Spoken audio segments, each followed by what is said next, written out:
Hi guys, welcome back. Today we're back with another episode of the National Park Map series.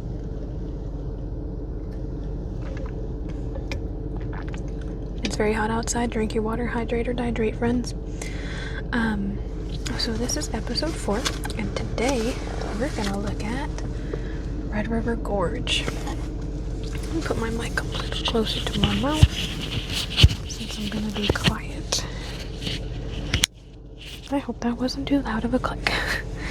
Alright, so I hope that I don't rock the camera too much.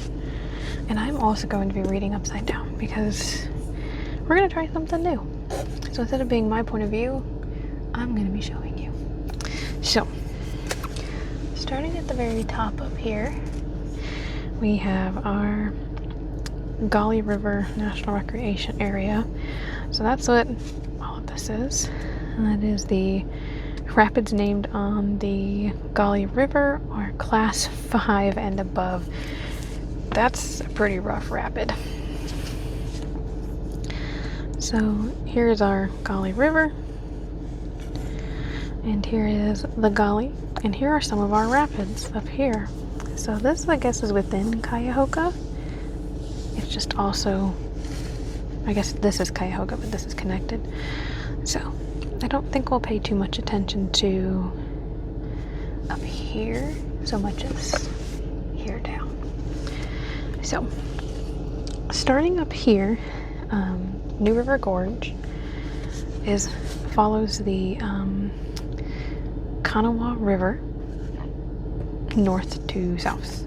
I do believe north to south. I don't think they corrected me. Yeah, north to south. Yep. Typically how these parks work. If you hear like tapping, like soft tapping, like on a window, and it is horseflies trying to get in. That is why we're set up kind of weird today. So at the start of New River Gorge, we have the Hawks Nest Dam and the Hawks Nest State Park Overlook right up here. The Kanawha River continues down until you get to this bridge. This is the New River Gorge Bridge, and I will actually say I have been here to this bridge before it was a national park. This is the most recent national park in the United States. It's New River Gorge, and it is located over in West Virginia. Yes, I had to think about that. Yeah, I'm pretty sure it's West Virginia because we were driving from Kentucky to DC years and years and years ago. But New River Gorge was made a national park, I believe, in 2022. I think it was December 2021. I might be wrong though. I'm not gonna read this stuff this time because it's upside down. But I will try to read this part since this is kind of where we are. Like, this is the important thing. So why visit New River Gorge? So here's our bullet points. Things that you can do, things you can see, all the big attractions to the area. We have raft the wildest water in the country. Sounds like it considering these are class 5 rapids. Climb some vertical cliffs. Let it rip mountain biking. Hike to wondrous waterfalls and scenic views. Bridge jumping, only on a very specific day in October. Learn about mining history, fall foliage, and spring wildflowers. We went in January, February, I think. It was still winter, but it was still really pretty. We did climb like all the way down to the bottom, but it was just like people trails. It wasn't like it is now. So hopping back over here, we have this here. See, this is information about how to get down under the bridge. To travel down into the gorge and back up, use, West Virginia 82. Begin in Lansing.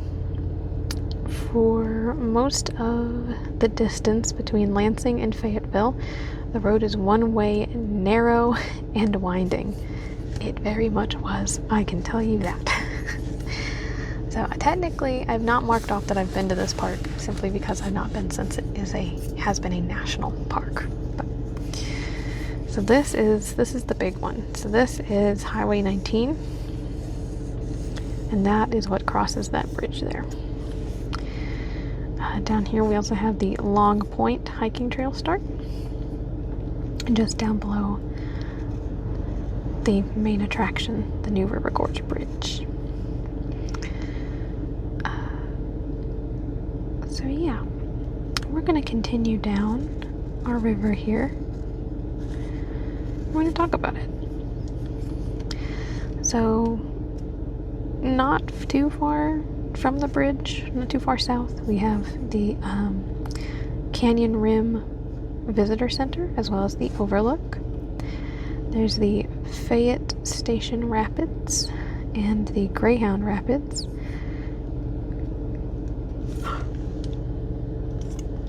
So sorry, I guess I'm not getting enough oxygen into my lungs, I just had to yawn. And the Miller's Folly Rapids. And this is the Kmore mine site south of the bridge. Fayetteville is built right here, right up against that national park boundary. Quite interesting. Further on down here, we get some more rapids. That's what's written in blue. Like the... Do you hear that? That horsefly trying to get in my car? No. We have the Double Z Rapids and the Keeney Rapids and the Dudley's Dip Rapids. I'm all for having a good time, but I'll pass on that one. Just making sure my phone's not too hot. I'm trying to aim some air at it. Up and at it, and maybe that'll help. Might even turn it up just a little bit, so if you hear air, I apologize, unless you like it like I do. So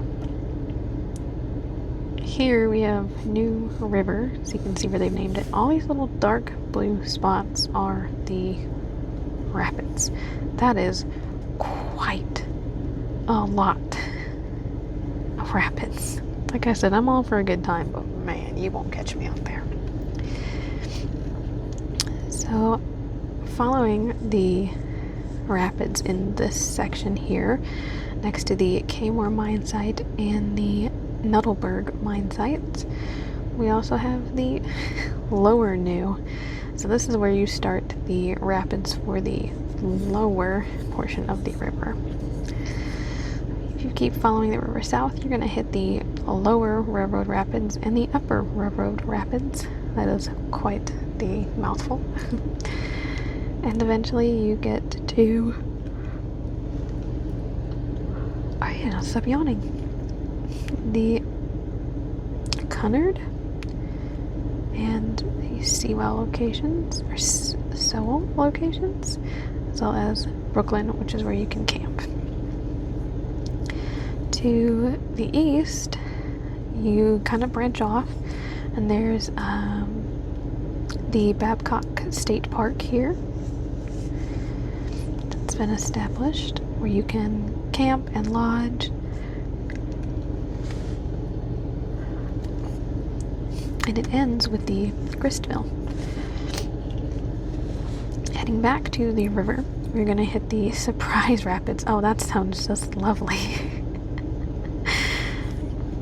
And then it makes a pretty sharp jog to the west before it loops back around at Thurmond and Dungland.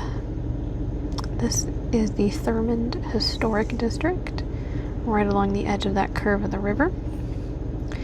And this is where the railroad meets. So this is an active railroad. It says no trespassing, and it goes all the way up along the edge of the river. And that takes you to Charleston, West Virginia. Further back down here, there's a little wildlife management area off to the west called the Plum Orchard Wildlife Management Area, where you can find the Plum Orchard Lake. There is camping and little break area there. Going back to New River Gorge. If y'all yawned with me, you owe me $5.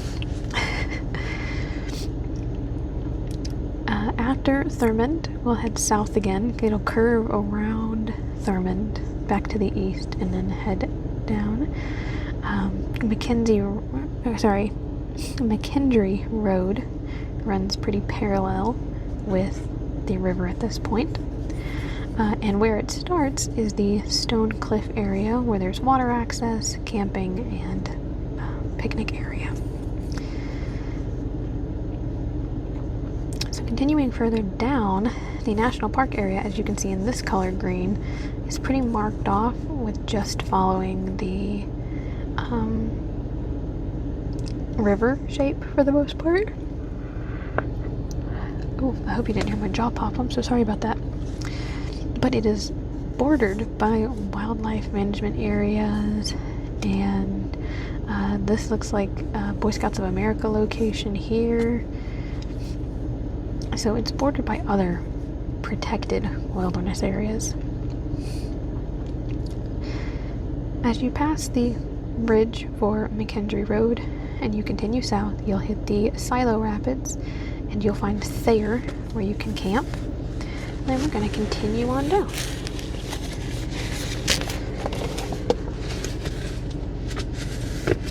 I said try not to shake you too much.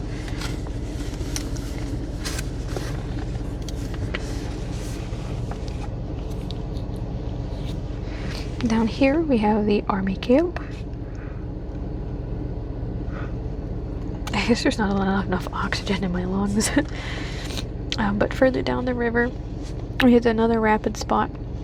And you keep coming down, and as it curves around to the west again and does a full U-turn, you come across Terry, where you can find the McCreary boat access and the Army camp area. You can also... I'm going to flip it like this and hope that that is a little nicer. So yeah. Down past McCreary, there's a couple more rapids. And as you come along to McCreary, and it looks like it gets pretty smooth again. No rapids here as you come across Prince. Hoping that this is visible. And where the road kind of jogs away from the river, you'll find the Grandview Sandbar, which is water access and camping. And as you come further south again, as you jog back around to the south, you'll find the Quinnamont Rapids. So there's rapids all over the place. Let me blow my nose real fast because I've been yawning. I just knew I'd get a lot more congested as time went on if I didn't do that. So after our Quinnamont Rapids, you get another short break from the rapids, but that active railroad still runs parallel to the river. There's a spot down here called the Grandview Overlook, and that is also the trailhead for the Castle Rock hike. The river jogs to the east again, and that is where you get to the Grassy Shoals Rapids. And then we have a pretty smooth looking spot, or at least there's no rapids here. Oh, here we are. New River Gorge National Park. Rapids named on the New River are class 3 and above. Okay, see, that's more than... I don't even want to do class 1, personally. So, these are all class 3 and above. Can only imagine what some of them are like. But here's our Grassy Shoal Rapids. And further east of those rapids, the road, West Virginia 41, ends at Glade Creek, which is water access, picnic area, and campground. We'll continue heading in the eastward direction. We'll hit some more rapids, unnamed, however.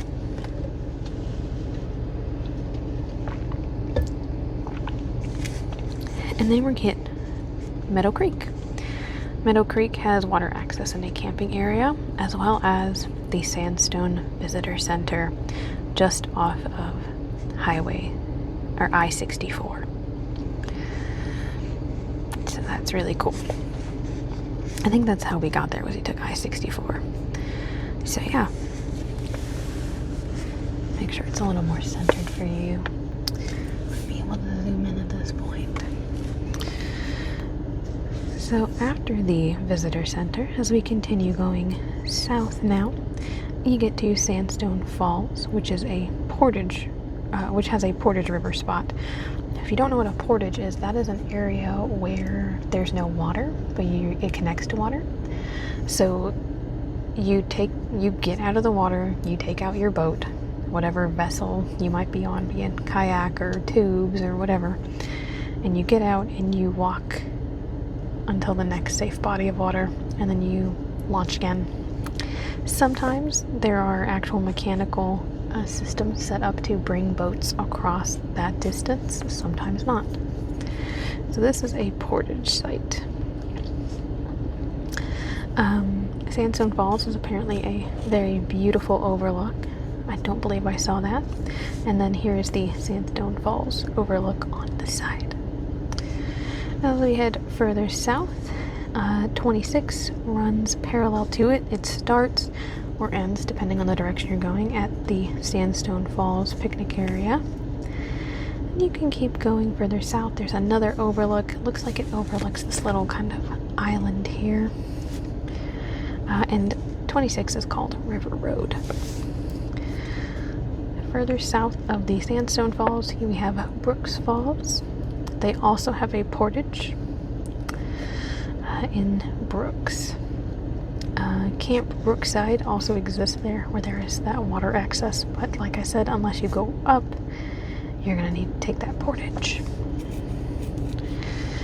Further south, River Road continues to run, and we reach Tug Creek, which is a water access site, the Richmond Hamilton Farm, which looks like a historic site, and Acres, with a K, which is also a water launch site. Highway 3, which looks like it comes off of Highway 20 up here, crosses over the river and continues west. And then further down, it gets a little choppy. We get some more land spots down here, and this it looks like the town of Bell Point. Further south of Bell Point, we come across another dam. This dam is the Bluestone Dam, and now we are in Bluestone State Park. So Acres is the last spot in the national park, and looks like about the crossing where 20 crosses over and branches off into 3 and 107. That appears to be about the end of the national park. That doesn't mean you have to stop though, you can keep going. Right here is the Bluestone State Park, which has lodging, rest area, like a picnic area, water access and camping, and it goes along Bluestone Lake, which is New River, just where New River has been flooded to become a dam, and it does branch off into the Bluestone River as well, which does have a dead end, and that is in the Bluestone National Scenic River area.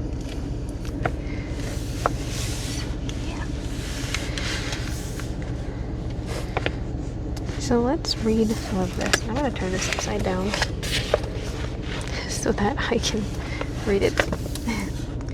What you need to know about it. The park receives strong visitation from March through November, peaking in June and July. Whitewater rafting is the headliner. The easiest run is the Upper New River, which is great for families, especially in summer when the weather and water are warm, with class 1 through 3 rapids. Things pick up on the Lower New with 2 class 4 plus rapids. If you have some experience and want the most extreme whitewater, try the Lower New in spring or visit during the Gauley River's short season in late September/early October. The Upper Gauley is considered the wildest water with nearly non-stop named rapids. We did see that. There are many rafting outfitters, but reservations remain a good idea, especially for the Gauley, which is the top of the New River. One neat thing about the New, and that's what they call it, is the New, is it flows from the south, providing uncommonly warm water. Oh, that's interesting. So I could have started down here and went up instead, but I went the other way. How interesting. I started thinking about that as I was going north to south. I was like, watch this river go south to north. There's much more than whitewater rafting. It is a beloved destination for experienced rock climbers. There are a few mountain biking trails, and you'll find a handful of exceptional hiking spots, Long Point topping the list. Adrenaline junkies jump off the New River Gorge Bridge on Bridge Day, which is in mid-October, when they open the bridge to these maniacs and spectators alike. Fayette Station Road is great but narrow, winding, and mostly one way. Access it from the Canyon Rim Visitor Center side of the bridge. So yeah, that has been New River Gorge. I know I didn't have a lot to say, but my throat kind of hurts because of the weather. I will be getting my wisdom teeth out this week. So I'm hopefully going to have a video published next week, because I'm probably not going to want to make one next week. Week after, yes, but not next week, most likely. So I'm going to try to get another video recorded and saved so that it goes out on Wednesday for you guys, even though I'll be in recovery from that. Not looking forward to it. The healing process is what I'm most concerned about. Can't wait to lose weight due to starvation. Yeah, so I'm gonna be I'll be active, but I don't think I'll be posting, and if I do post, it'll be a pre-made video. That's why I had to cut all my nails off, because they were outgrown anyway, but they said my index fingers had to be free of any polish, so these two are normal polish, the rest are gel polish, and I made them just a regular gel polish with a base coat and a top coat, so that way as I'm healing I can go ahead and do my next set. So yeah, thank you for joining me. If you have any comments or suggestions, please, as usual, leave them in the comments. Leave a like if you like the video, and if you haven't already, please subscribe. I will see you all in the next one.